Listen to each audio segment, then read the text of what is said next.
इचलकरंजी शहरासाठी पिण्याचं स्वच्छ पाणी मिळावं यासाठी पाणीपुरवठा योजना सुरू करण्यासंदर्भात तज्ज्ञांची समिती नेमून 1 महिन्यात अहवाल देण्याचे निर्देश मुख्यमंत्री एकनाथ शिंदे यांनी दिले।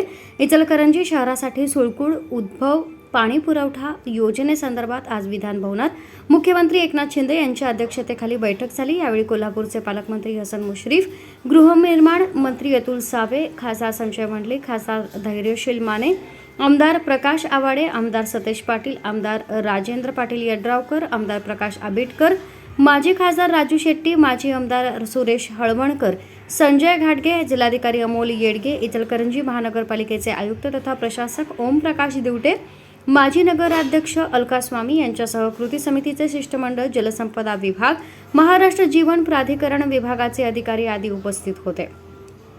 इचलकरंजी महानगरपालिकेसाठी काकल तालुक्यातील दूधगंगा नदीतून सुळकुड पाणी योजना मंजूर झाली आहे, परंतु इथून पाणी देण्यासाठी विरोध असल्यानं या संदर्भात मार्ग काढण्यासाठी आज बैठक झाली। मुख्यमंत्री शिंदे म्हणाले की इचलकरंजी शहरासाठी पिण्याचं स्वच्छ पाणी मिळणं आवश्यक आहे। हे पाणी देताना कोणाचंही पाणी हिरावून घेतलं जाणार नाही। या विषयावर मध्यमार्ग काढण्यासाठी जिल्हाधिकाऱ्यांनी तज्ज्ञांची समिती स्थापन करावी। यामध्ये कृती समितीचे प्रतिनिधी, जलसंपदा, महाराष्ट्र जीवन प्राधिकरण, महानगरपालिकेचे अधिकारी तसंच तांत्रिक तज्ज्ञांचा समावेश करावा। या समितीनं सर्वांची बाजू व सूचना ऐकून घ्याव्यात व तांत्रिक अभ्यास करून 1 महिन्यात अहवाल सादर करावा। यावेळी पालकमंत्री मुश्रीफ यांच्यासह लोकप्रतिनिधी व कृती समितीच्या सदस्यांनी बाजू मांडली।